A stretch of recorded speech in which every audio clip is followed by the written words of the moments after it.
Dear learners, welcome. I am Dr. Sunita Devi, Assistant Professor in Psychology. We'll be talking about counseling psychology and different skills which are used in counseling psychology. Today, we'll talk about BPCE 145 Counseling Psychology, in which we will cover case history taking in counseling.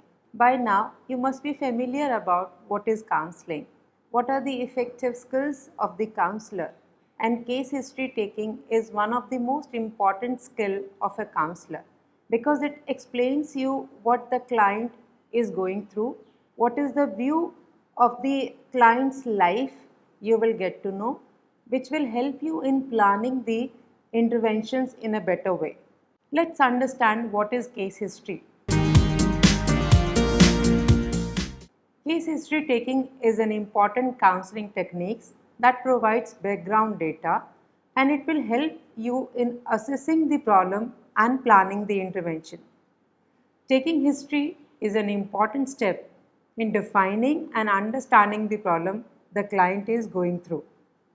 So when we define case history, it is defined as a planned professional conversation. So when we say professional conversation, it is not a chit chat or it is not informal conversation of talking to other person. It is with the purpose of identifying, purpose of knowing the client's life and his view about the issues. So it's a professional conversation which helps the counselor or clinician to find out about the client's problems, his or her symptoms, what feelings he is going through, what are his or her fears and difficulties, and we also get an insight about the client's illness and his or her attitude towards them. Because understanding the attitude and getting an insight in client's illness will help you whether it will be easy to modify these attitudes or we have to work little harder. The process of taking history usually starts with collecting standard identification data. So when we say identification data, it basically covers about client's name. It gives the individual identity. It also important to collect the age of the person because we have different developmental milestones every age go through. We have to know the sex or the gender of the client. As we know in our society, there are lots of biases towards gender. So once we know the gender of the client, it will be easy for us to understand different kind of biases available or present in his or her life. We need to know where the client is residing, what is his residence. There are many times we get to know that the client is living in a very small area where the person is not having the interaction with other people in the society. That also leads to lots of stress in his or her life. There are many times we get to know that children do not have the play area, which is affecting his or her physical as well as psychological development. We need to know the socio-economic status because many of the times when children or people plan for their future or the career, the financial constraints affect their decisions. In the marital therapy or in the marital counseling, it is also very important because socio-economic status or financial constraints can lead to stress and issues among the couple. We need to know what is the education level of the client, what is marital status, because if the client is unmarried, who all he is living, what is the support system. If the client is married, he or she has to adjust with the not only his own family members but also with the in-laws. Apart from this all, it is also important to note the presenting problem, what the client is coming and telling you, what are the symptoms he is sharing with you, what is the behavior of the client. You need to make sure that you observe the physical appearance of the client, whether he is dressed up properly or not according to the situation. In many times, people with a depression or having any kind of anxiety, they may not take care of their physical appearance. People who are having some physical illnesses, they may overdo or they may take too much care about their physical appearance. We have to see what kind of words, what kind of language they are using, what is the tone of their language, what is the non-verbal cues, what are the gestures. Many of the times we have seen people who are very anxious or who are depressed, they will not sit comfortably on the chair, and you will observe them sitting on the edge of the chair. Sometimes the body language and gestures can reveal much more than what the client tells. So you need to be very observant when you take the case history. You have to make sure that you do not just focus on writing when you take case history, because you will miss out on important observation and important nonverbal cues. So it's important for you to ask the client if you can record the case history, or you can, if you want to take some notes, then you have to seek permission from the client and just note down important points, and then you can cover up later on. So the case history gives you in-depth information about the client and his or her difficulties, concerns, or problems he is going through. The process of taking history starts with the beginning, where the counselor needs to assure that whatever client is sharing will be confidential. His confidentiality will not be breached, and the security of the personal information shared by the client to the counselor will be only with the counselor and used for the professional purposes. It will not be disclosed to any other person who is not concerned regarding the client. It needs to be reinforced that no information would be revealed to anyone without the permission of the client. We must have seen that there are children who are studying in this school. We need to share the information with the teachers, or maybe the administrators, or maybe with the parents. So whatever information you need to share, you need to seek permission, and you have to tell to the client that this information we need to share to the person, and is it okay. So if the client says okay, then only we need to share with the person. Also here I need to reinforce that only in two cases we have to breach the confidentiality: if the client is planning the self harm. So if there is a self harm, risk of self harm, he is planning to do something with his life, then we have to breach the confidentiality. We have to tell to someone who is very close or important in his or her life.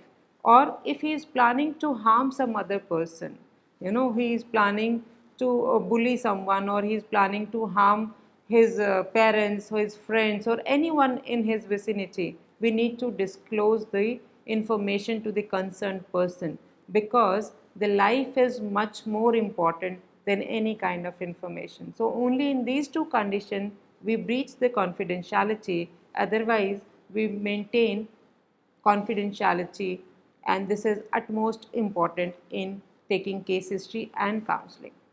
Before opening with the history taking from the client, it is important for the counselors to think and have answers for the following. That is, what is the purpose for this interview and case history? Why we are taking this case history? What will we get the information? What information we need to seek? Why are we taking the case history? Do we have all the information with us? If not, what will be the different sources we can have the information about the client? From whom we can have the information? Because whatever the client is sharing, that we have to validate from his or her family members. If he is a child, we have to validate from the teachers or the peer group, or if he is working, we have to also validate from his peer group in the office. And how do we have to take that kind of information? Do we have to take interview? Do we have to plan some questionnaire, or do we have to make some observation? So these are the questions which are important to decide before you start taking case history from the client.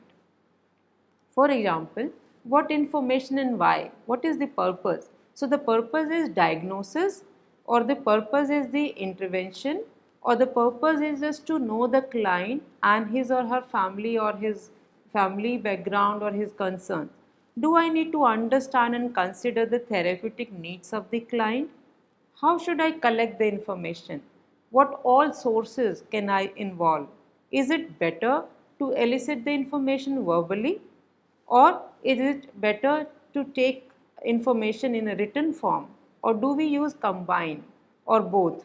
Sometimes we also use psychological testing to make the client more comfortable and take the more objective information about the client.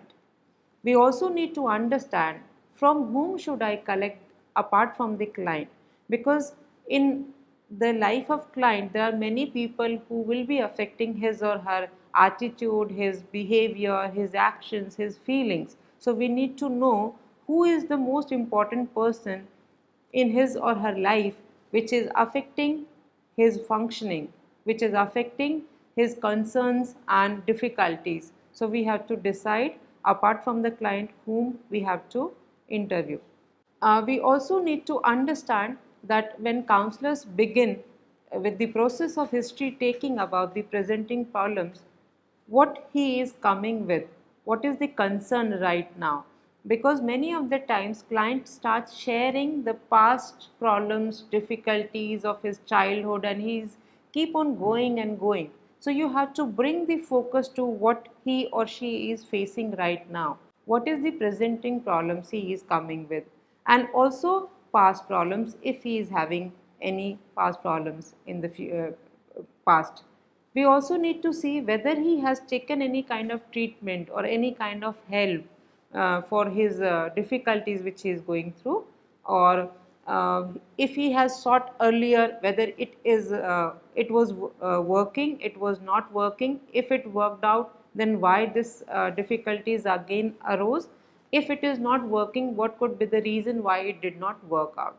We have to take the developmental history, because many of the times we need to understand whether the child or the client was developing normally, or there is a delay in the milestone. Suppose if a client is coming and he is reporting that here the milestones of speaking, talking, standing, crawling was delayed, that gives little indication towards the difficulty in his or her intellectual level.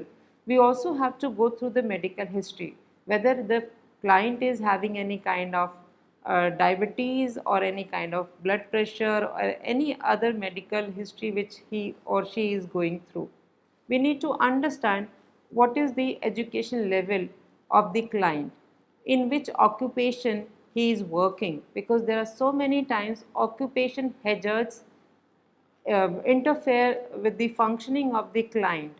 For example, people who are working in the computer areas, who are working with the laptops 24 by 7, or most of the time they are devoting their time, they may have carpal tunnel syndrome. When they are holding the mouse, it presses their wrist, and they may have some kind of physical symptoms and physical illnesses. So we need to understand the occupation history as well of the client. If needed, the counselor may also interview the client's family members and friends or colleagues after taking consent from the client. If you do not take the consent and you do not seek the permission from the client may get agitated and stop coming for the counseling. So it's very important to seek their consent before planning any kind of interview with the family members. Let's understand how developmental history, medical history, educational or occupational history helps you to know the client in much more detail. For example, if a child is coming to you for the in the age group of 6 or 7 years and the child is not performing well in academics, many of the parents say that the child may be having learning disability. But at this age, we do not identify the child with the learning disability. Why? Because the child is learning to learn. So 6 to 8 years of the age is the age where the child is picking up how to read, write and speak. So if the child is making mistakes, that could be because of his developmental age and not because of the learning disability. So we need to identify the learning disability and all around age of 7 or 8. If the child is still continuing his this kind of difficulties in his second or third standard, then we can identify. So we need to understand how the normal developmental happens and why it is important to know the normal criteria whether the child is performing well or not. We also have to see the medical history. Suppose if a child is having or diagnosed with diabetes, he may be going for the urine frequency of the urine will be more. He will be disturbing in the class. He'll ask, "Ma'am, may I go to washroom? Ma'am, may I go to washroom?" The teacher may get irritated without understanding that this is one of the symptom of diabetes to go for the urination again and again. So we need to understand how it can impact the teacher and the child relationship. We need to also understand educational and occupational level or history of the person. There are many times children keep on shifting from one school to another school. So if we take the educational history and we get to know the child is shifting many schools, they have shifted many schools, we have to find out the reason for these so many shifts. There are people from the army personals or defense personals, they have to shift. So children may face difficulty in adjustment because they have to go from one school to another school. In one school they make friends, again they have to go through, again some children may be very good in adjustment, some children may require little more adjustment. So we need to understand that if the child is shifting the school because of the complaints, the child is not able to sit at one place, or he is bullying the other children, or he is not performing well in academics. So all these are the examples which we need to explore, and how educational history can give you the idea in the life of the child and why the child is having so many shifts. In order to understand the occupational history, we need to find out whether how is the relationship of the client with his or her peer group, whether he gets angry, whether he is having good adjustment, whether he is having good socio emotional support system at the workplace, or does he shift too many jobs. If he is shifting too many jobs, what is the reason for these shifts? Is it because he is not able to adjust? Is it because having too much of expectations or aspirations? So we need to understand his or her occupational history, and that gives you the idea about his adjustment issues, or maybe the aspirations and the goals which he is looking for. We also need to understand that many of the times communication between the family members. So when we talk about the family members, one client may be feeling that he or she does not have any issues, and it's only the family members which disturbs or which keeps on complaining. But when we talk to the family members, we get to know that the communication style of the client is not very appropriate. He or she uses non-verbal threats, or maybe sometimes the silent treatment which they give. They stop talking, they stop sharing. That can also lead to many of the issues. So we need to talk to the family members, we need to talk to the teachers, we need to talk to the people whom he is working or she is working with. So family members, friends, colleagues, all these are important, but only if the client is giving the consent. If he does not give the consent, then we cannot go beyond his permission and talk to them, as it can affect your relationship building with the client. And if the relationship has not built up, or the trust is not there of the client in the counselor, the therapeutic process will be hampered. Now we'll discuss about what are the ethics which we need to understand as a counselors, and it is also important for you to follow ethical guidelines and legal rules pertinent for retaining the information, the personal information.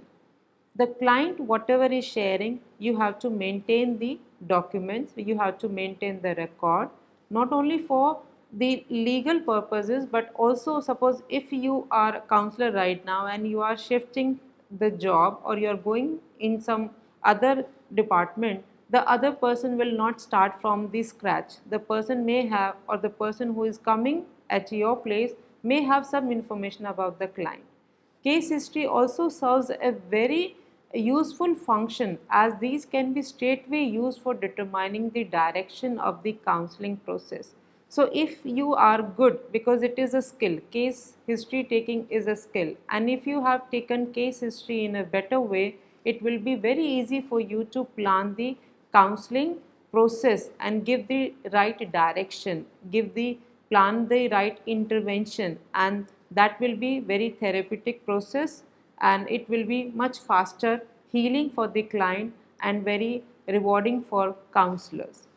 Let's understand with another example how ethical guidelines are important to keep in mind while taking case history. Many of the times, counselor may face while taking case history that parents come and refer a child who is not performing well in academics, who is just roaming around with the friends, and he is not focused about the studies, and he is above 18 years of age. So we cannot force as counselors the child to open up and share. So we have to seek the voluntary participation from the client. We need to understand the child above 18. We do not have to seek the consent from the parents. It is the child who can give the consent, and he or she is, if he or she is ready to share, he can share the information. And it is here the skills of the counselors are very important in opening up and breaking that resistance from the client, because the client or the child, for example, you can just take a hypothetical case as Rahul. So Rahul comes and he is referred by his parents, so he is not studying, he is performing badly, he is just roaming around. So he may say that I don't want to discuss and disclose. So you cannot force as a counselor. But when you have a good rapport, when you take the case history, when the child is having the, or the Rahul is having the trust in you, you may break the resistance from the client. So it's important to understand that below 18 years we have to seek the consent from the parents if we are calling the child for taking the case history or knowing about his issues, what he is going through. But above 18, it is the child, it is the person, or it is the child who is above 18 and comes and shares. Another important point, especially when you are working in the field of school counseling, where the child is coming to you and sharing his or her details and his difficulties, maybe educational difficulties, and he's sharing educational history. So as a teachers, they have their many of the teachers or many of the people have this habit and coming and asking what did he or she share. So as a counselors, you need to understand there are that what information you can share with the administrator or with the teacher, and what information you cannot share. Many of the times children will come and they will share about their infatuation, they will share about the special friendship with the opposite gender, which can be a big issue in the school system. So you need to understand as counselors that what are the ethical guidelines, what you can share, what you cannot share, what is harming for the child, what is not harming for the child, and what information needs to be disclosed to the parents or teachers. It's very, very important. Let me share another example. There was this one child who was going through with the sexual abuse from his own family members. So one of the teacher got to know that this child is having the sexual abuse from the family members, and immediately this teacher called up the mother and told her that how, what kind of mother you are, that in your family, in your home, your child is going through with the sexual abuse and you even do not know. The mother was very upset, very depressed, and very sad to know this, and she went home and committed suicide. This can be a very serious issue. So, here the teacher who immediately disclosed the information did more harm than the help to the child. Now, the child is not having the mother also in his or in her life to save her. So, it's very important to understand and even train as a counselors to the teachers that what information, how much information, what time you need to share, all these what, where, how, all these information needs to be kept in mind before sharing any information about the child or child's issues or difficulties. So now let's sum up what we have learned in this session today. Case history taking is a wonderful skill and is an important skill for a counselor. We need to understand that case history gives a brief idea, or it's a in-depth information about the client's life, what he or she is going through. So in order to understand the client, we need to know about his identification data, which includes your age, sex, gender, marital status, occupation, education, the socioeconomic status, where the person is living. We also need to understand what presenting problem the client is coming with. What are the medical history? What is the educational history? What is occupational history? What is the developmental history? And we have to take this information from different sources, because the client may not be able to give you the clear picture. The person only know little bit about himself, and there are many people in his or her surrounding which may support or supplement the information which the client is sharing it with you. So case history you have to plan in well in advance. You cannot just go and start the taking case history, because you have to have the purpose in mind, why you are taking case history, how will it help, which all sources you can take the information, what all methods can you use. It's not only the interview methods which you can take the case history, you can use the observation also, you can use the psychological tests also, and you can seek information from the important people in his or her life. So this what we have learned. Plus we also need to see as counselor that there are ethical guidelines which we need to follow. The trust building is important. So when we take case history, it's not only collecting the information, it is also helping in establishing the rapport with the client and building the trust, which will be the foundation for therapeutic relationship with the client. I hope it will help you to be more equipped with how we can take the case history. Thank you so much.